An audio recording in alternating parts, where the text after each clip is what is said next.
خدا ختم الانبیاء آواز بلند اللہم صلی علی محمد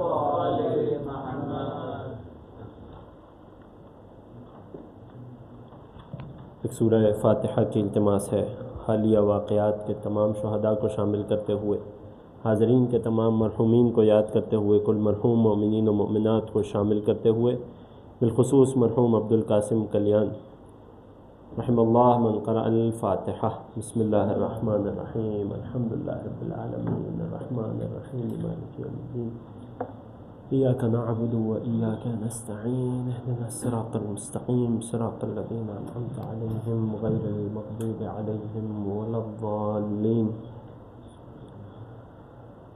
لا حول ولا قوة الا باللہ العلی العظیم۔ اعوذ باللہ السمیع العلیم من الشیطان اللعین الرجیم۔ بسم اللہ الرحمن الرحیم۔ الحمد للہ الذی خلقنا فی امة الذی فاز رتبته الی قاب قوسین، واکرمنا بولایت وصیہ الذی ردت له الشمس مرتین، وجاہد بالسیفین وصلى إلى القبلتین، وشرفنا بحب الزہراء ام السبطین، والصلاة والسلام على اشرف الکونین رحمة للدارین، جد الحسنین اعنی ابا القاسم محمد۔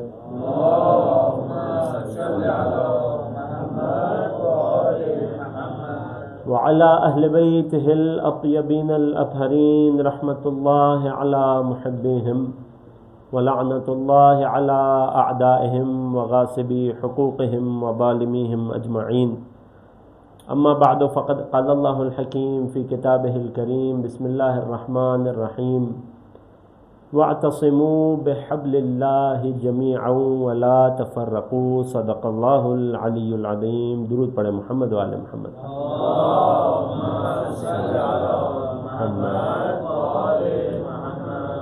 ابتدائے کلام آپ تمام حاضرین فرش ازا کی خدمت میں سلام علیکم ورحمۃ اللہ۔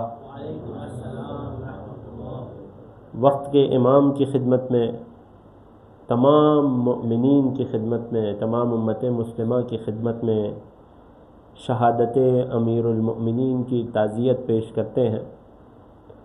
عزیزان گرامی، ہماری گفتگو کا موضوع قرآن میں ذات گرامی امیر المؤمنین، یا دوسرے الفاظ میں کہوں تو ہم خاموش قرآن میں بولتے قرآن کو ڈھونڈ رہے ہیں۔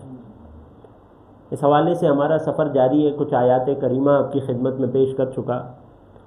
آج جس آیت پر بات ہونی ہے بہت اہم، ایک مرکزی درس پوری امت کے لیے اس آیت نے رکھا ہوا ہے، اور یہی وجہ ہے کہ آپ نے اس آیت کو امت مسلمہ میں بار بار تکرار کرتے ہوئے مختلف جمعے کے خطبوں میں ضرور سنا ہوگا۔ یہ آیت ہے سورہ مبارکہ آل عمران کی، آیت 103 کہ جس آیت میں پروردگار تمام عالم اسلام کو دو حکم دے رہا ہے۔ پروردگار پوری امت کو مخاطب کر کے دو امر صادر فرما رہا ہے، دو آرڈرز دے رہا ہے، جن میں سے دونوں آرڈرز ترتیب میں دیے گئے ہیں۔ یعنی کیا؟ پہلے یہ کام کرنا ہے اور اس کے بعد یہ اب دوسرا کام کرنا ہے۔ یہ بالکل ویسے ہی ہے جیسے جب نبی نے ہمیں نماز سکھائی تو نماز میں ہمیں تکبیرۃ الاحرام بھی سکھایا، قیام بھی سکھایا، رکوع بھی سکھایا، رکوع سے سر اٹھانا بھی سکھایا، اور سجدوں میں جانا بھی سکھایا۔ مگر نبی نے یہ سارے اوامر، یہ سارے افعال ترتیب میں سکھائے۔ تو اب اگر امت میں سے کوئی ایک شخص نبی کی نماز کو دیکھ کر اس میں سے فقط رکوع لے لے یا فقط سجدہ لے لے یا ترتیب میں اپنی مرضی سے تبدیلی کر دے تو وہ اس کی اپنی بنائی ہوئی عبادت ہوگی، نبی کی سکھائی ہوئی نماز نہیں ہوگی۔ تو اس آیت شریفہ کا حال بھی کچھ اس طرح سے ہے کہ اس آیت میں اللہ نے امت کو دو امر دیے ہیں، دو حکم جاری فرمائے ہیں مگر دونوں ترتیب سے جاری فرمائے ہیں. توجہ میرے ساتھ ہے. وہ دو حکم کیا ہے؟ پہلا حکم بہت مشہور ہے، ارشاد ہوا وَاعْتَصِمُوا بِحَبْلِ اللَّهِ جَمِيعًا. تم سب کے سب جمیعا، سب کے سب کیا کرو؟ اعتصموا. اکثر کو تو ترجمہ بھی یاد ہوگا. آسان ترجمہ کیا کیا جاتا ہے؟ تھام لو یا مضبوطی سے تھام لو. کسے تھام لو؟ حبل اللہ کو. حبل اللہ، حبل یعنی رسی، روپ، اور اللہ کی ذات گرامی. حبل اللہ یعنی اللہ کی رسی. واعتصموا بحبل اللہ جميعا، تم سب کے سب اللہ کی رسی کو مضبوطی سے تھام لو. یہ ہے پہلا حکم. خوب توجہ کیجیے گا. اچھا، قرآن کی بلاغت اتنی ہے، عربی زبان کی گہرائی اتنی ہے کہ شاید بعض اوقات ایک لفظی یا ایک جملے کے ترجمے میں اسے پہنچایا نہیں جا سکتا. عربی زبان میں کسی بھی چیز کو تھامنے کے لیے کئی الفاظ استعمال ہوتے ہیں، اور جب ہم ان الفاظ کا فرق سمجھیں گے تب ہمیں اس حکم کا مطلب سمجھ آئے گا کہ خدا نے یہاں واعتصموا کیوں کہا. خوب غور کیجیے گا. عربی زبان میں آپ کسی کو کوئی چیز تھمائیں، کوئی چیز اس کی طرف بڑھائیں، تو آپ کہیں گے خذ، اسے تھام لو. قرآن میں بھی کئی بار استعمال ہوا. اللہ نے حضرت موسیٰ کو کتاب عطا کرتے ہوئے کیا فرمایا؟ خذ ھذا بقوۃ. اے موسیٰ، اس کے لوح کو، ان الواح کو تھام لیجیے. ایک لفظ استعمال ہوتا ہے امسک یا امسک، ترجمہ وہی تھام لو. غور کر رہے ہیں؟ ایک لفظ آ گیا اعتصم. ایک لفظ آتا ہے عربی میں الزم، اسے تھام لو. ایک لفظ آ گیا اعتصم جس سے نکلا واعتصموا. ترجمہ اردو زبان میں دیکھیے تھام لو. نہیں، ان تمام تھامے جانے میں فرق ہے.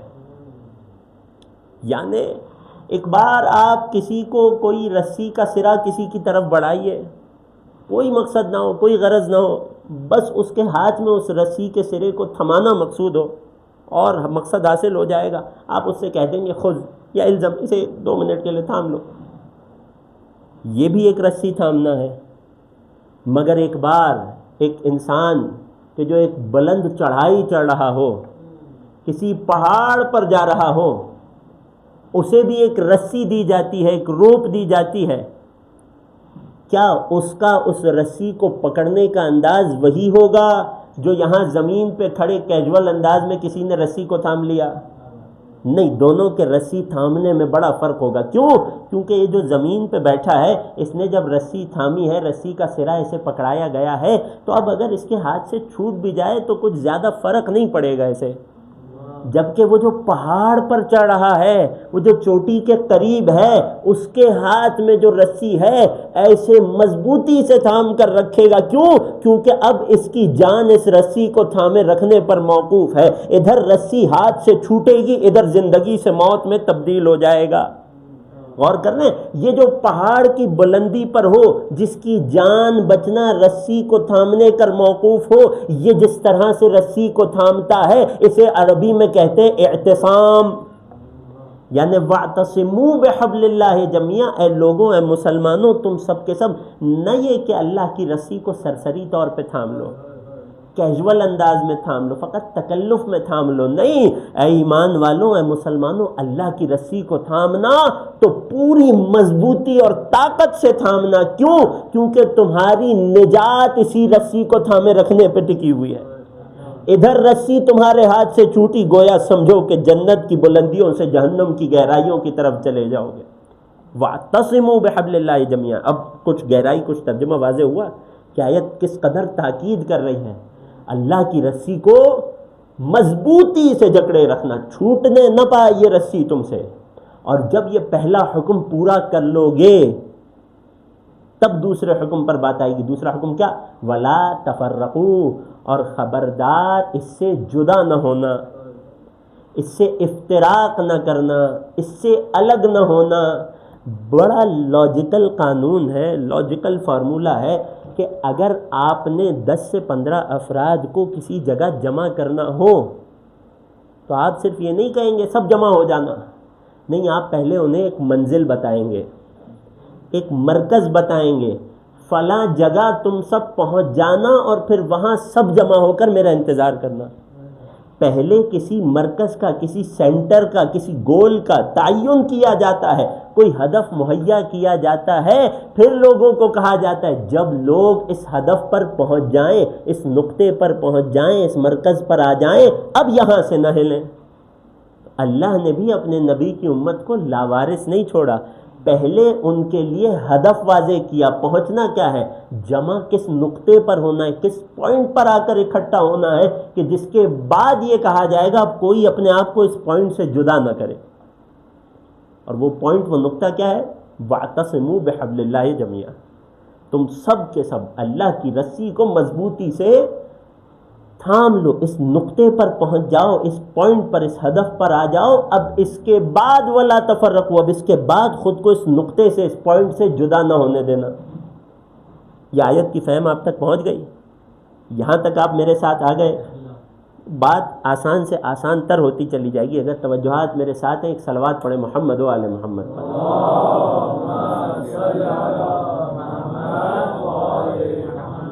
اب ہر وہ انسان کہ جس کا یہ دعویٰ ہو کہ قرآن کافی ہے، اس کے لیے قیامت تک سوال ہے۔ اللہ نے حکم دے دیا اللہ کی رسی کو مضبوطی سے تھامو، اور پھر کہا اب اس رسی سے خود کو جدا نہ ہونے دینا۔ قیامت تک انسان قرآن میں تلاش کرتا رہے یہ اللہ کی رسی کہاں ہے۔ یہی وجہ ہے کہ جب مفسر نے ایک مسلمان کی، ایک مومن کی ذمہ داری کیا ہے کہ جب قرآن کی کسی آیت کو پڑھے، قرآن کی کسی آیت کو سنے تو دیکھے اس میں اس کے لیے کیا پیغام ہے۔ اگر عقیدے اور نظریے سے متعلق بات ہو تو اس نظریے کو اپنا لے، اگر عمل اور ایکشن پر آیت بلا رہی ہے تو بڑھ کر ایکشن کر لے۔ یہ انسان کے ایمان کا تقاضا ہے نا، تبھی تو کہلائے گا یہ قرآن پر ایمان رکھتا ہے۔ تو جب امت مسلمہ تک یہ آیت پہنچی، جب مفسرین قرآن تک یہ آیت پہنچی کہ جس میں اللہ نے 2 حکم دیے ہیں، توجہ میرے ساتھ ہے انشاءاللہ، جس میں اللہ نے 2 حکم دیے ہیں۔ پہلا حکم کہ اللہ کی رسی کو، حبل اللہ کو مضبوطی سے تھام لو، دوسرا حکم کہ اب اس رسی سے خود کو جدا نہ ہونے دینا۔ تو مفسر کے لیے سوال ہے کہ جس کا جواب مفسر کو تلاش کر کے امت کو دینا ہے کہ یہ اللہ کی رسی دنیا میں کہاں، کس جگہ، کس میدان میں جھول رہی ہے، تاکہ امت کو اس رسی کا پتہ بتایا جائے، امت جا کر اس رسی کو تھامے اور یوں قرآن کی آیت پر عمل کرنے والے بن جائیں۔ لہٰذا مفسر نے جب ایک مرتبہ قرآن کی اس آیت کا مفہوم سمجھنا چاہا تو حبل اللہ کی تلاش کرنا شروع کی، اللہ کی رسی کو ڈھونڈنا شروع کیا۔ اسے قرآن میں کہیں اس رسی کا پتہ نہیں ملا، مجبور ہو کر اسے در رسالت میں آنا پڑا، اسے تاریخ رسول کو اٹھانا پڑا۔ اب یہ مفسر اپنی مجبوری میں سیرت رسول کے اوراق کو، صفحات کو، پیجز کو پلٹتا چلا گیا۔ اس نے دیکھا کہ رسول کی سیرت میں ایک نمایاں باب ہے کہ جب رسول پر پہلی وحی اتر رہی ہے وہاں اسے جناب خدیجہ کا ایمان نظر آیا۔ اس نے جلدی سے صفحہ پلٹ دیا۔ کیوں؟ کیونکہ یہ تو حبل اللہ ڈھونڈ رہا ہے، یہ تو اللہ کی رسی ڈھونڈ رہا ہے۔ یہ رسول کی سیرت کے اوراق کھنگالتا چلا گیا، یہاں تک کہ اسے دعوت ذوالعشیرہ نظر آئی۔ دعوت ذوالعشیرہ میں ایک 10 برس کے جوان کا رسول کی مدد کا وعدہ کرنا نظر آیا، مگر یہ تو حبل اللہ ڈھونڈ رہا ہے۔ اس نے اس صفحے کو بھی پلٹ دیا۔ مورخ، مفسر سیرت نبی کے صفحات پلٹتا رہا، یہاں تک کہ مکے کی مشکلات ختم ہوئیں اور اسے مدینہ ہجرت کا سفر نظر آیا۔ یہاں بھی اسے شب ہجرت بستر رسول پہ سوتا علی نظر آیا، مگر یہ تو حبل اللہ کی تلاش میں ہے۔ اس نے صفحے کو پلٹا، اسلام کا پہلا غزوہ، غزوہ بدر نظر آیا۔ اس نے دیکھا کہ اسلام کو کس کی تلوار کے ہاتھوں فتح مل رہی ہے۔ اس نے پھر سے صفحے کو پلٹ دیا۔ اگلا صفحہ تو وہ تھا کہ جو اس نے بہت جلدی سے پلٹ دیا۔ کیوں؟ کیونکہ اگلے ہی صفحے پہ اسے سیرت نبی میں غزوہ احد نظر آیا۔ سوائے علی کے باقی تمام میدان سے فرار دکھائی دیے، مگر مفسر کا کیا کام، یہ تو حبل اللہ، اللہ کی رسی کی تلاش میں ہے تاکہ آیت پر عمل ہو سکے۔ اس نے اس صفحے کو بھی پلٹ دیا، یہ صفحات کو پلٹتا چلا گیا، یہاں تک کہ اس کی نظر مارکہ معرکہ خندق پہ رک گئی۔ معرکہ خندق میں اس نے کیا دیکھا کہ ایک طرف ایک شخص ہے کہ جیسے رسول اپنی زرہ پہنا رہے ہیں، اپنا امامہ پہنا رہے ہیں، اپنی تلوار دے رہے ہیں، اور جب وہ جا رہا ہے تو فرما رہے ہیں برز الایمان کلہ الی الکفر کلہ، آج کل ایمان کل کفر کے مقابلے میں جا رہا ہے۔ مگر مفسر تو حبل اللہ ڈھونڈ رہا تھا، اللہ کی رسی ڈھونڈ رہا تھا، اس نے کل ایمان کو دیکھتے ہوئے صفحے کو پلٹ دیا، یہاں تک کہ یہ معرکہ خیبر میں آ گیا۔ معرکہ خیبر میں تلاش کرتا رہا شاید اسے کہیں اللہ کی رسی مل جائے۔ اس معرکے میں 39 دن 39 ڈیز گزر گئے۔ میرے جملے پہ غور کیجئے گا، مفسر نے دیکھا قریب تھا کہ اسلام کا چہلم ہو جاتا، کہ اس نے دیکھا ایک رات نبی نے سب کو جمع کیا، لَأُعْطِيَنَّ الرَّایَةَ غَدًا رَجُلًا كَرَّارًا غَيْرَ فَرَّارٍ يُحِبُّ اللَّهَ وَرَسُولَهُ وَيُحِبُّهُ اللَّهُ وَرَسُولُهُ وَيَفْتَحِ اللَّهُ عَلَى يَدَيْهِ۔ مورخ نے دیکھا، مفسر نے دیکھا نبی رات میں بڑا اہم اعلان کر رہے ہیں، شاید یہاں اللہ کی رسی کا پتہ بتا دیں، مگر اس نے کیا دیکھا، نبی نے اعلان کیا کل میں پرچم اسے دوں گا، اب تک جس نے لینا تھا لے لیا، کل میں پرچم اسے دوں گا کہ جو کرار میدان میں ڈٹنے والا ہوگا، غیر فرار ہوگا، جو مرد ہوگا، جس کے ہاتھ پر اللہ فتح دیکھے گا۔ تو مفسر کو یہاں معرکہ خیبر میں فتح بھی مل گئی، مگر یہ حبل اللہ کی تلاش میں ہے۔ بہت مختصر کروں، یہ صفحات کو جلدی جلدی پلٹنے لگا، یہاں تک کہ اس کی نگاہ مدینے میں ایک روشن دن پہ آ کر ٹھہر گئی کہ جب مفسر نے دیکھا کہ ایک روز مدینہ منورہ ہے، دربار رسالت مآب سجا ہوا ہے، سورج رسالت مآب کے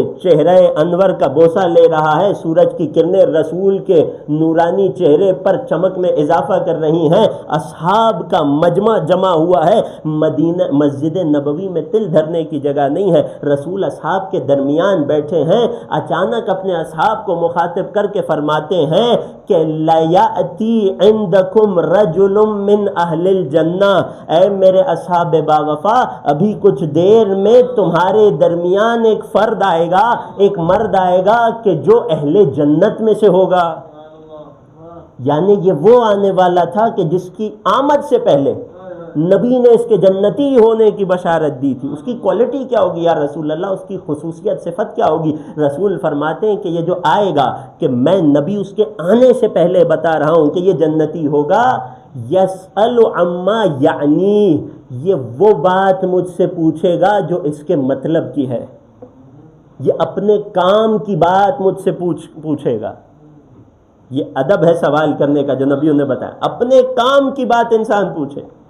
اصحاب ٹکٹکی باندھ کر مسجد کے دروازے کی طرف دیکھنے لگے، کچھ دیر بعد روایت کہتی ہے کچھ دیر بعد ایک شخص داخل ہوا جس کی کیفیت کیا ہے، رجل طوال، ایک انتہائی طویل قامت، ایک لانگ ہائٹڈ شخص آیا کہ جس کا تعلق دیہات میں بسنے والے، صحرا میں بسنے والے عرب قبیلے بنی مضر سے لگ رہا تھا، اس کے چہرے، حلیے، اس کے ہاتھوں پیروں سے، اس کے قد کاٹ سے یہ صحرائی عرب تھا، یہ بدو عرب تھا، یہ بادیاں نشین تھا، اس کا شہری تہذیب و تمدن سے، سویلائزیشن سے کوئی تعلق نہیں تھا، مگر یہ ذہن میں رکھیے گا اس کے آنے سے پہلے نبی نے اس کے جنتی ہونے کی بشارت دی ہے۔ یہ شخص آیا مسجد میں، رسول کی خدمت میں سلام کیا، رسول کے قریب بیٹھ گیا، کیا سوال لے کر آیا ہے؟ اب رسول تو بتا چکے ہیں، جنتی شخص سوال کر رہا ہے، سارے اصحاب کی توجہ اس کی طرف ہے، کہ جیسے آپ سب کی توجہ انشاءاللہ میری طرف ہے۔ کیا سوال لے کر آیا؟ عرض کرنے لگا، یا رسول اللہ بڑی بنیادی سی بات پوچھنے آیا ہوں۔ یا رسول اللہ میں نے کلام پروردگار میں سنا۔ کیا سنا؟ اللہ نے فرمایا وَاعْتَصِمُوا بِحَبْلِ اللَّهِ جَمِيعًا، اللہ نے ہم مومنین کو حکم دیا ہے تم سب کے سب اللہ کی رسی کو مضبوطی سے تھام لو۔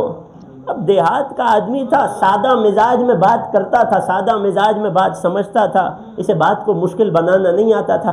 یا رسول اللہ میں صرف یہ پوچھنے آیا ہوں، آیت پڑھی تو میرے دل میں شوق اٹھا، میں آیت پہ عمل کر لوں، بس اتنا کیجئے، مجھے پتہ بتا دیجئے کہ اللہ کی مضبوط رسی کہاں ہے تاکہ میں اسے مضبوطی سے تھام کر عمل کر لوں۔ رسول اللہ نے اسے اپنی جگہ سے اٹھایا، بلند کیا اور تمام اصحاب کو متوجہ کیا، ذرا سنو یہ کیا سوال کر رہا رہا ہے، اپنا سوال تکرار کر. جب اس نے سوال کی تکرار کی حبل اللہ کہاں ہے، اللہ کی رسی دکھا دیجئے تاکہ میں اسے تھام لوں. ایک مرتبہ فاشار بیدہ الی علی ابن ابی طالب، رسول اللہ نے اپنے دونوں ہاتھوں سے علی کی جانب اشارہ کیا. کہیں ایسا نہ ہو بعد میں آ کر کوئی کہتے ایک ہاتھ کا اشارہ علی کی جانب تھا دوسرا ہاتھ میری طرف. رسول نے صلی اللہ محمد وعلم، بات یہاں ختم نہیں ہوئی عزیزوں. رسول نے اپنے دونوں ہاتھوں سے علی ابن ابی طالب کی طرف اشارہ کیا اور جملہ فرمایا ھذا حبل اللہ المتین، یہ ذات علی ہے کہ جو اللہ کی مضبوط رسی ہے. یا علی. وہ بدو عرب کیا کرنے آیا تھا؟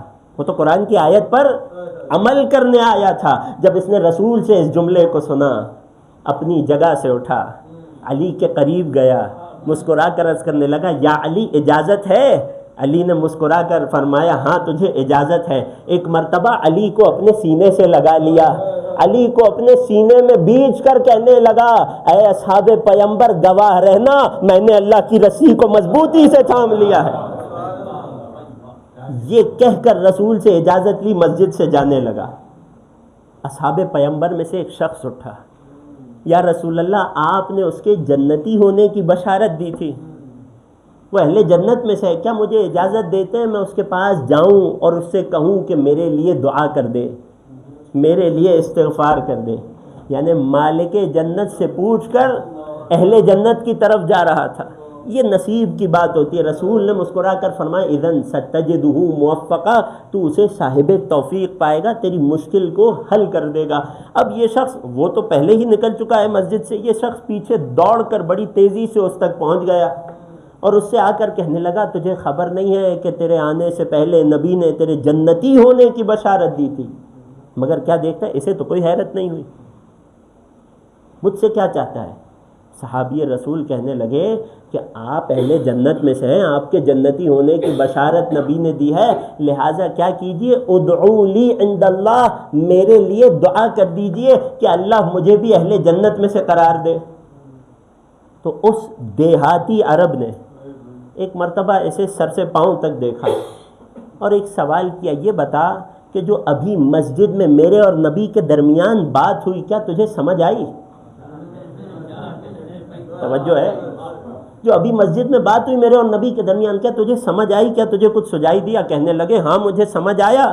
تو پھر اس اعرابی، اس دیہاتی عرب نے کہنے لگا کہ پھر اگر میری طرح تو نے بھی اللہ کی رسی کو مضبوطی سے تھامے ہوئے ہے تو تیرے جنتی ہونے کے لیے میری دعا کی ضرورت نہیں ہے، لیکن اگر تو نے اللہ کی رسی کو نہیں تھاما ہوا تو تجھے میری دعا بھی کوئی فائدہ نہ دے گی.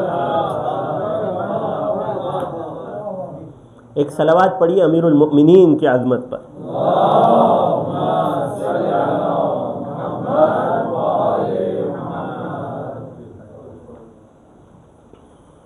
بلند تر صلوات.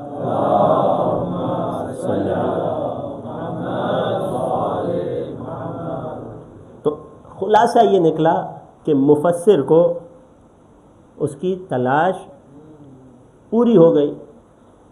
اب اسے آیت کا پہلا حکم سمجھ آ گیا، اللہ کی رسی کو مضبوطی سے تھام لو، یعنی ذات علی ابن ابی طالب کے گرد جمع ہو جاؤ اور ایک مرتبہ اس مرکز پہ آ جاؤ، اس کے بعد اس سے خود کو جدا نہ ہونے دینا. آج کی مناسبت سے مولا امیر کا تذکرہ ہے. یہ روایت آپ سب سامعین، آپ سب مؤمنین، آپ سب مولا کے چاہنے والوں کی خدمت میں تحفتاً پیش کرتا ہوں. اگر آمادہ ہیں تو مولا کی عظمت پر مل کر ایک اور صلوات پڑھ دیجیے.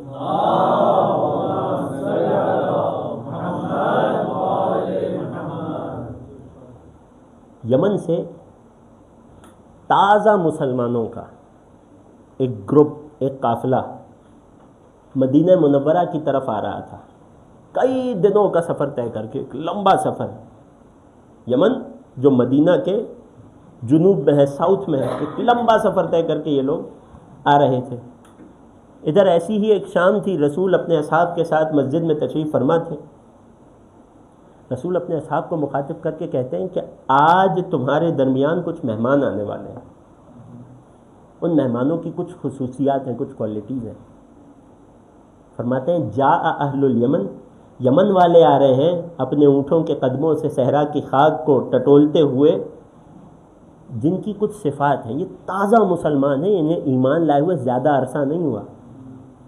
رسول فرماتے ہیں رقیقۃ قلوبہم، یہ جو یمن سے مسلمان قبیلے آ رہے ہیں 3 سے 4 رسول کی زیارت کے لیے مدینہ منورہ، ان کی پہلی صفت یہ ہے کہ ان کے دل بڑے نرم ہیں، بڑے سافٹ ہارٹڈ لوگ ہیں. دوسری صفت یہ ہے کہ راسخۃ ایمانہم، ایمان ان کے دلوں میں پوری طرح گڑا ہوا ہے، پوری طرح اترا ہوا ہے. یعنی مضبوط ایمان ہونے کے لیے نرم دل ہونا بھی ایک شرط ہے.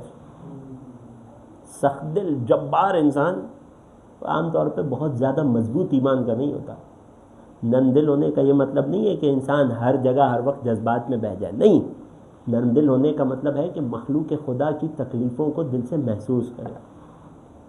اب یہ یمن والے پہنچنے والے ہیں، ان کی آمد سے پہلے رسول نے ایک تمہید باندھی ہے، ان کی تعریف لوگوں کو بتا دی کہ یہ پکے مومن ہیں جو آ رہے ہیں، بڑے نرم دل لوگ ہیں جو آ رہے ہیں.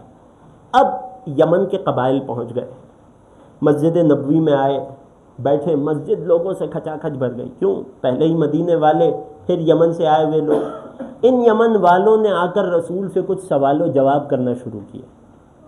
جب انہوں نے اپنے سوالات مکمل کر لیے تو ان کے ذہن میں بڑی عقلی سی بنیادی سی بات آئی. یا رسول اللہ، ہم مدینے کے لوگ نہیں ہیں، بہت دور سے آئے ہیں، اور اب جب مدینے سے یمن لوٹیں گے تو نہ جانے پھر کتنے مہینوں یا کتنے سالوں بعد دوبارہ مدینے آنے کا شرف ملے. یا رسول اللہ، زندگی موت تو کائنات کا حصہ ہے، اگلی بار اگر ہم مدینے آئیں اور ہم آپ کا دیدار خدا نہ خواستہ نہ کر سکیں، اگر ہمیں آپ کی ملاقات، آپ کا دیدار نصیب نہ ہو، تو بس ہمیں اتنا بتا دیجئے کہ اگلی بار جب مدینہ آئیں تو کس کے دروازے پہ جائیں. تازہ مسلمان تھے، مگر ان کی عقل میں بھی یہ بات آ گئی کہ نبی کبھی دنیا سے اپنا جانشین مقرر کیے بغیر نہیں جاتا.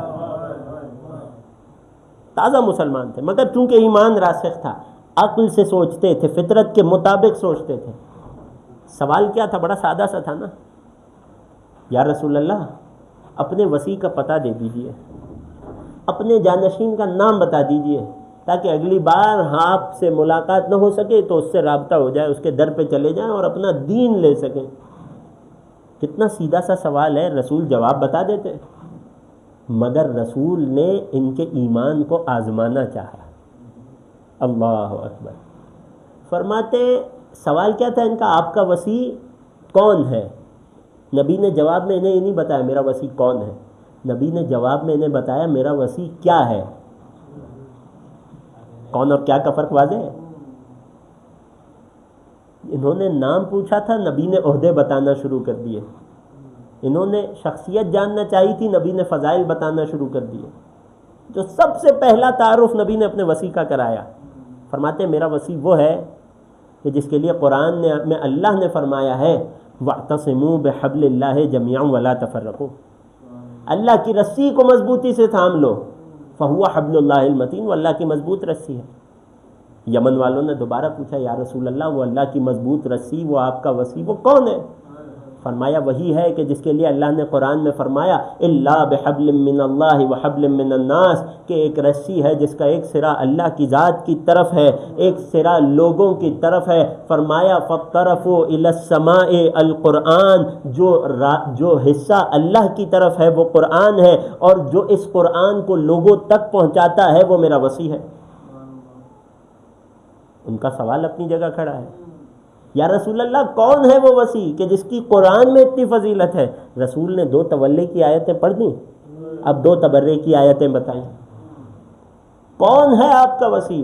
فرمایا وہی ہے کہ جسے نہ تھامنے والا، جسے نہ ماننے والا قیامت کے دن فریاد کرے گا. پھر قرآن کی آیت پڑھی ان تقول نفس یا حسرتا علی ما فرطت فی جنب اللہ، روز قیامت بعض لوگ ہاتھ مل کے کہیں گے ہائے افسوس میں نے جنب اللہ کے حق میں کوتاہی کر دی. وہ اللہ کے جسم و جسمانیت سے منزہ ہے. اگر کسی کو جنب اللہ کہا جاتا ہے، جنب عربی میں کہتے ہیں پہلو کو، اگر اس ذات پروردگار کے جو جسم و جسمانیت سے منزہ ہے، اگر کسی ذات کو جنب اللہ کہا جا رہا ہے تو مراد یہ نہیں ہے کہ والعیاذ باللہ کوئی اللہ کا جسم ہے. مراد کیا ہے کہ وہ ذات اپنی روح میں، اپنی معنویت میں اللہ سے اتنی قریب ہے کہ جس طرح انسان کا پہلو انسان کے قریب ہوا کرتا ہے. تو میرا وصی وہ ہے کہ جس کے لیے قرآن میں اللہ نے بیان کیا کہ ظالم حسرت کرے گا کاش میں جنب اللہ کے حق میں کوتاہی نہ کرتا. اب یمن والے بیچارے، یا رسول اللہ کون ہے وہ وصی بتا دیجئے. جیسے آپ پریشان ہو رہے ہیں یا آپ میں سے بعض پریشان ہو رہے ہیں. رسول نے پھر قرآن کی ایک اور آیت پڑھ دی. میرا وصی وہ ہے کہ قیامت میں یقول یا لیت یوم یعض الظالم علی یدیہ یقول یا لیتنی اتخذت مع الرسول سبیلا، کہ جسے دنیا میں چھوڑ دینے والا قیامت میں اپنے ہاتھ کو کاٹے گا حسرت سے، تکلیف سے، افسوس سے، اور کیا کہے گا کہ کاش میں نے رسول کے ساتھ سبیل کو تھام لیا ہوتا. فہو السبیل الی، بس میرا وصی ہی مجھ تک پہنچنے کی سبیل اور راستہ ہے. اب یمن والوں کی بس ہونے لگی. یا رسول اللہ اقسمک بالذی خلقک نبیا، یا رسول اللہ ہم آپ کو اس کی قسم دیتے ہیں کہ جس نے آپ کو نبی بنایا ہے، آپ ہمیں بتا دیجئے آپ کا وصی کون ہے. فرمایا جاؤ اور مدینے میں مسجد نبوی کی صفوں میں تلاش کرو. کیوں؟ انہو آیۃ للمتوسمین. پھر قرآن کی آیت پڑھی، پانچویں آیت رسول نے علی کی فضیلت میں پڑھی. موضوع یہی ہے نا ہمارا، قرآن میں علی. نبی ایک ساتھ بتا رہے ہیں کہ قرآن میں علی کہاں کہاں ہے اگر چشم بینا سے دیکھا جائے. ان جعلہ اللہ آیۃ للمتوسمین. ترجمہ غور کیجئے گا، اللہ نے اسے آیت یعنی نشانی قرار دیا. کس کے لیے؟ متوسمین کے لیے. توسم کہتے ہیں ایسے ذہین افراد کو کہ جو علامتوں کو پہچان لیتے ہوں. اللہ نے اسے قرار دیا ہے نشانی ان کے لیے کہ جو نشانیاں پہچاننے جتنا ایمان اور صلاحیت اور سمجھداری رکھتے ہوں. وہ آیت ہے، وہ نشانی ہے للمتوسمین. لہٰذا جاؤ اور اسے تلاش کرو. تو پھر سوال کیا، یا رسول اللہ ہم صفوں میں جب جائیں گے، سینکڑوں لوگ ہیں، کئی سو کا مجمع ہے، ہم یمن سے آنے والے آپ کے وصی کو کیسے پہچانیں گے؟ اب رسول نے چھٹی اور آخری آیت پڑھی. فرماتے ہیں جاؤ تخلل السیوف وتصفح الوجوہ. اللہ اکبر. رسول کو کتنا بھروسہ تھا یمن والوں کے ایمان پر اور اپنے وصی برحق کے چہرے پر. فرماتے ہیں تخلل الصفوف، جاؤ صفیں کھنگالو. وتصفح الوجوہ، جاؤ ایک ایک کا چہرہ دیکھو. اپنے الفاظ میں کہوں گویا رسول یمن کے ساتھ پورے مدینے والوں کو بھی چیلنج کر رہے ہیں، اے یمن کے تازہ مسلمانوں جاؤ اور ان لوگوں کے چہرے دیکھ کر بتاؤ کہ ان میں سے کس کا چہرہ اس لائق ہے کہ میرا وصی و جانشین بن سکے، میرے بعد میری کرسی رسالت، میرے منبر رسالت پہ بیٹھ سکے. یمن والوں نے پھر پوچھا یا رسول اللہ ہم چہرہ دیکھ کے کیسے پہچانیں گے؟ فرماتے فمن احوت. یہاں تک لایا نہ چاہ رہا تھا، مومنین کو ہدیہ اور تحفہ یہ روایت. علی کے چاہنے والے اس کیفیت کو محسوس کریں گے. اب جو ایک ایک قدم آگے بڑھے گا، تصفح الوجوہ، جاؤ ایک ایک چہرہ پڑھو. وتخلل الصفوف، جاؤ صفوں کی صفیں کھنگال دو. کیوں؟ فمن احوت الیہ قلوبکم. ارے جس کے چہرے کی طرف تمہارے دل جھک جائیں. کیوں؟ فرماتے ہیں کیونکہ ہمارے جد ابراہیم نے دعا کی تھی کعبہ بناتے ہوئے. پھر قرآن کیا ہے؟ فَاجْعَلْ أَفْئِدَةً مِّنَ النَّاسِ تَهْوِي إِلَيْهِمْ. اے اللہ لوگوں میں سے کچھ کے دلوں کو میری نسل کی طرف جھکا دینا. اب وہ ابراہیم جو پاکیزہ نسب اور خراب نسب کا فرق جانتے تھے، انہوں نے یہ دعا نہیں کہ سب کے دل جھکا دینا. فرمایا لوگوں میں سے کچھ کے دلوں کو میری نسل کی طرف جھکا دینا. فرمایا وہ جو ابراہیم کی دعا تھی کہ جن کے لیے دعا کی تھی ان کی طرف دل جھکا دینا، وہ کون تھے؟ ہوا وصی و اولادہ، وہ میرا جانشین اور ان کی اولاد ہے. لہٰذا تم سچے مومن ہو، تمہارا ایمان دلوں میں اترا ہوا ہے، جاؤ صفیں کھنگالو اور جسے دیکھ کر تمہارا دل جھک جائے. اب رسول نے تو مدینے اور یمن دونوں مسلمانوں کو اوپن چیلنج کیا. کسی کے چہرے کی طرف دیکھ کر کہہ دیتے یا رسول اللہ دل جھک گیا، یہی وصی لگ رہا ہے. اگر رسول جانتے تھے. اب 4 قبیلے آئے تھے، چاروں قبیلوں کے 4 سردار اٹھے. تاریخ نے نام بھی نقل کیے چاروں. ان 4 لوگوں نے ایک ایک صف میں جا کر ایک ایک شکل دیکھنا شروع کی، ایک ایک چہرہ دیکھنا شروع کیا۔ بہت سے چہرے تو ایسے تھے کہ بہت جلدی گزر جاتے تھے، یہاں تک کہ چاروں افراد مختلف صفوں کو کھنگالتے ہوئے، مختلف چہروں کو تلاش کرتے ہوئے، چاروں افراد بالآخر ایک جوان کے چہرے پہ جمع ہو گئے۔ اللہ اکبر، چاروں ایک جگہ جمع ہو گئے۔ یا رسول اللہ ھذا وصیک، اے اللہ کے نبی یہ آپ کا وصی ہے، یہ جوان آپ کا جانشین ہے۔ اللہ اکبر، رسول اللہ فرماتے ہیں انتم نخبۃ اللہ، تم لوگ اللہ کے چنیدہ بندے ہو۔ اذ عرفتم وصی قبل ان تعرفوا، کہ تم نے بغیر جان پہچان کے میرے وصی کو دیکھ کر پہچان لیا۔ یعنی معرفت کے کس درجے پر ہوں گے کہ پہلی بار جانشین نبی کا چہرہ دیکھ کر بتا دیا کہ یہ چہرہ ہے جو اس لائق ہے۔ پھر رسول نے سوال کیا، اللہ اکبر، علی کے چاہنے والے لطف لیجئے گا، محسوس کیجئے گا اس روایت کو، کیف عرفتم انہ وصی، اے یمن سے آئے ہوئے تازہ مسلمانوں، تم نے کیسے پہچانا کہ یہ علی میرا وصی ہے، یہ جوان، یہ چہرہ میرا وصی ہے، میرا جانشین ہے؟ جو جو نجف اشرف جا چکے ہیں، خدا ہمیں بار بار زیارت نصیب کرے، دنیا میں مولا کی شفاعت نصیب کرے۔ ایک ایک چاہنے والے کو شہر امیر المؤمنین میں، روضہ امیر المؤمنین میں جو احساس آتا ہے، یمن والوں نے وہ احساس بتانا شروع کیا۔ یا رسول اللہ، ہم صفوں کی صفیں کھنگال رہے تھے، ہم ایک ایک چہرہ دیکھ رہے تھے، کسی چہرے پہ نگاہ نہیں رک رہی تھی، مگر جب ہم نے اس چہرے کو دیکھا تو کیا ہوا؟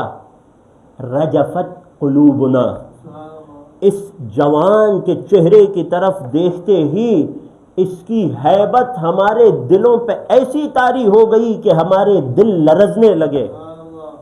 پھر فرماتے ہیں، کہتے ہیں یمن والے، ثم اطمأنت نفوسنا، پھر اگلے ہی لمحے ہمارے دلوں کو ایک قرار آ گیا، ہمارے دلوں میں ایک چین، ایک اطمینان اتر آیا۔ پھر 3 اور کیفیتیں بتائی ہیں، فرماتے ہیں، کہتے ہیں وانجاشت اکبادنا، ہمارے کلیجے گرمی کو، تپش کو محسوس کرنے لگے۔ یہ کون سی کیفیت ہے؟ جب کوئی بہت طویل عرصے بعد کسی اپنے قریبی سے ملتا ہے تو کلیجے میں جو تپش ہوتی ہے، یمن والے کہنے لگے جب ہم نے اس چہرے کو دیکھا، پہلے تو ہیبت طاری ہوئی، پھر ہمارے دل پہ ایک عجیب سا اطمینان چھا گیا، پھر ہمارے کلیجے جھلسنے لگے، ہماری آنکھیں بھرنے لگیں، ہمارا سینہ پھٹنے لگا۔ اس کیفیت کو محسوس کرتے ہوئے، یہ کیسی کیفیت ہے؟ یمن والوں کے جملے، کأنہ لنا ابن ونحن لنا ابنا، کہ اب اسے دیکھ کر ہو بہو وہ جذبات ہمارے سینوں میں لرزنے لگے، وہ ہیبت اور اطمینان اور محبت اور شفقت کے ملے جلے احساس، کہ ہمیں ایسا محسوس ہوا کہ گویا کہ یہ ہمارے بابا ہیں، ہم ان کی اولاد ہیں۔ اللہ اکبر، جو شہر نجف گیا ہو، جس نے ذریعہ امیر المومنین کے سامنے کھڑے ہو کر السلام علیکہ یا امیر المومنین کہا ہو، وہ جانتا ہے دل کی ہو بہو یہی کیفیت آج بھی ہر مومن کی ہوتی ہے، کہ ایک مرتبہ دل ہیبت سے بھی لرز رہا ہوتا ہے، مگر اسی لحظے نہ جانے دل کو ایسا سکون اور اطمینان محسوس ہو رہا ہوتا ہے جیسے انسان اپنے باپ کے پاس آ گیا ہو۔ یہ وہ معرفت فطری تھی جو یمن کے تازہ مسلمانوں کو تھی، کہ جس کی طرف نبی نے اشارہ فرمایا تھا، انا وعلی ابوا ہذہ الامہ، میں اور علی اس امت کے باپ ہیں۔ اللہ نے کیا حکم دیا تھا؟ وبالوالدین احسانا، والدین کے ساتھ نیکی کرنا۔ اس آیت کے ذیل میں نبی نے فرمایا میں اور علی اس امت کے باپ ہیں، مگر امت نے نبی کے بعد اپنے اس باپ، اپنے اس والد کے ساتھ کیا سلوک کیا؟ اللہ اکبر، روزے کے مہینے میں، نماز کی حالت میں سر اقدس امیر المؤمنین کو زخمی کر دیا گیا۔ کسی میں اتنی جرأت نہ تھی کہ روبرو آ کر مقابلہ کرتا، لہذا پشت سے وار کیا گیا۔ ہاں زاداروں، آج شب 21 رمضان آ گئی۔ وہ مولا کہ جو زخم کی تکلیف سے بستر پہ کرراہ رہا تھا، بچے بیٹے بیٹیاں ارد گرد جمع ہیں، چاہنے والے آ رہے ہیں، ایک ایک شخص ملاقات کرنے آ رہا ہے کہ اس کے بعد علی کو دیکھنا نصیب نہیں ہوگا، علی سے ملاقات نہیں ملے گی۔ وہیں حسن و حسین نے کیا منظر دیکھا، بابا کچھ دیر کے لیے آنکھوں کو بند کرتے ہیں، بابا پر کچھ دیر نیند طاری ہوتی ہے، پھر اچانک سے اٹھ جاتے ہیں، چہرے پہ خوشی کے آثار ہیں۔ اے بابا، یہ تکلیف خوشی میں کیسے بدل گئی؟ بیٹا حسن، میں نے عالم خواب میں دیکھا، میرے بھائی رسول اللہ میرے پاس آئے تھے اور مجھے مخاطب کر کے کہہ رہے تھے عجل الینا یا علی فقد طال الانتظار، اے علی اب جلدی آ جاؤ کہ انتظار بہت طویل ہو گیا، تم سے جدا ہوئے بہت وقت گزر گیا۔ اے بیٹا حسن حسین، اب تمہارے بابا کے پاس بہت زیادہ وقت باقی نہیں رہا ہے۔ ایک مرتبہ مولائے کائنات نے بچوں کو حکم دیا، اے بیٹا حسن حسین، میرے تمام گھر والوں کو جمع کر لو، میری تمام اولاد کو جمع کر لو، ازواج کو جمع کر لو، گھر میں رہنے والوں کو جمع کر لو۔ ایک مرتبہ جب سب لوگ جمع ہو گئے، علی نے وصیتوں کا آغاز کیا، اوصیکما، اے حسن و حسین میں تمہیں وصیت کرتا ہوں، ومن بلغہ کتابی ھذا، اور جسے میری یہ وصیت جس تک پہنچ جائے علی کے چاہنے والوں، وہ علی کے جو ساری زندگی ایسے خطبے دیتا رہا جو نہج البلاغہ کی زینت بنے، اپنی شہادت سے بالکل پہلے اس نے وصیت فرمائی ہے، ہم سب اس کو مخاطب کر کے فرمائی ہے، اسی کما، میں تم دونوں حسن و حسین تمہیں اور ہر چاہنے والے کو وصیت کرتا ہوں بتقوی اللہ، کہ اللہ کا تقوی اختیار کیے رہنا، وہ نظم امرکم، اپنے امور کو منظم کرنا، وصلاح ذات البین۔ علی بستر شہادت پہ ہیں، آخری الفاظ کیا کہہ رہے ہیں جانتے ہیں؟ فرماتے ہیں اپنے آپسی تعلقات کو درست رکھنا۔ کیوں؟ فإنی سمعت جدکما رسول اللہ، ارے میں نے تمہارے نانا رسول اللہ سے سنا ہے، صلاح ذات البین افضل من عامۃ الصلاۃ والصیام، ارے آپسی تعلقات کو بہتر رکھنا مستحب روزے نمازوں سے زیادہ بہتر ہے۔ یہ کہہ کر علی دین کے مختلف شعبوں میں وصیتیں کرتے چلے گئے۔ ایک مرتبہ فرمانے لگے، اللہ اللہ فی الایتام، خبردار یتیموں کے بارے میں اللہ سے ڈرنا، فلا تغبوا افواہہم، کہیں ایسا نہ ہو کہ تمہارے ہوتے ہوئے کسی یتیم کے لب خشک رہ جائیں، غذا سے خالی رہ جائیں، ولا یضیعوا بحضرتکم، کبھی ایسا نہ ہو تمہارے ہوتے ہوئے یتیم ضائع ہو جائے، کوئی اس کا خیال رکھنے والا نہ ہو۔ ارے یوں ہی میرے مولا کو نہیں کہا گیا، میرے مولا کے زیارت میں لقب ہے، جملے ہیں، السلام علی ابی الارامل والایتام، اے یتیموں اور بیواؤں کو پالنے والے، اے یتیموں اور بیواؤں کے بابا پر میرا سلام۔ ارے جب طبیب نے یہ بتایا تھا کہ اب علی کا زخم اتنا گہرا ہے کہ اب علی کچھ دیر کے مہمان ہیں، بچوں نے پوچھا کیا کیا جائے کہ بابا کو راحت ملے، بابا کو آرام ملے؟ طبیب کہنے لگا ان کے زخم کے لیے یہ اچھا ہے، ان کی راحت کے لیے یہ ضروری ہے کہ انہیں زیادہ سے زیادہ دودھ پیش کیا جائے۔ ارے اس بات کا شہر کوفہ میں پھیلنا تھا کہ ایک مرتبہ حسن و حسین نے کیا منظر دیکھا، ارے کوفے کے کئی یتیم علی کے دروازے پہ دودھ کا کوزہ لیے کھڑے ہیں۔ ارے وہ جو روزانہ ہمیں پالا کرتا تھا، جو ہمیں بہلایا کرتا تھا، آج اسے ضرورت ہے تو ہم کوفے کے یتیم آ گئے ہیں۔ آقا حسن نے بڑی مشکل سے سب کو لوٹایا، علی نے قبول نہیں کیا۔ میں ہاتھ جوڑ کے کہوں گا کوفے کے یتیموں، تمہاری محبت کو سلام، ذرا یہ کوزے بچا کر رکھ لو، اسی علی کی پوتیاں بیٹیاں اسی کوفے میں آئیں آئیں گی، کئی دنوں کی پیاس لے کر آئیں گی، تب اپنے کوزے لانا اور اولاد علی کو سیراب کرنا۔ آزاداروں، ایک مرتبہ علی نے اپنی وصیتوں کو مکمل کیا۔ اجرکم علی اللہ، اجرکم علی الزہرا، جس کی آنکھ اب تک خشک ہو۔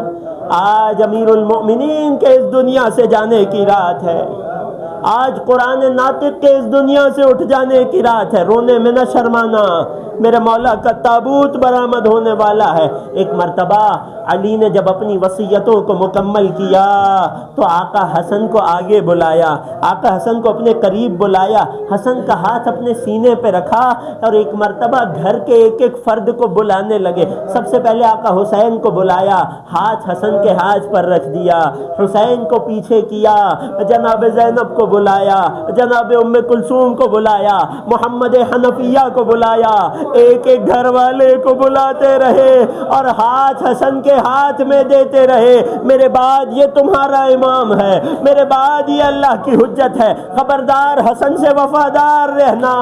ارے جب علی یہ کام کر چکے تو دیکھا کسی گوشے سے سسکنے کی آواز آ رہی ہے۔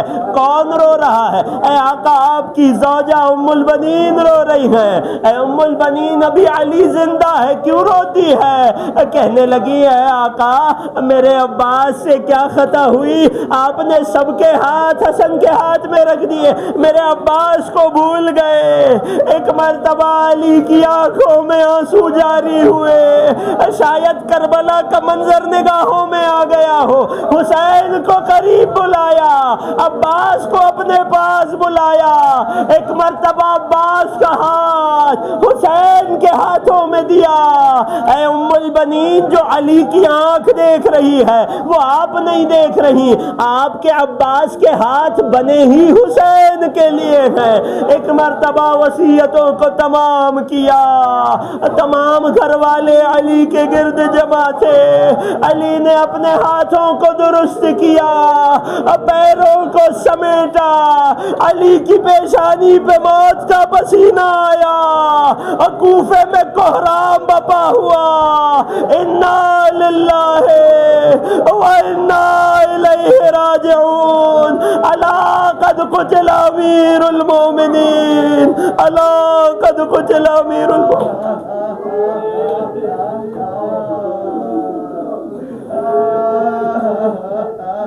نکلا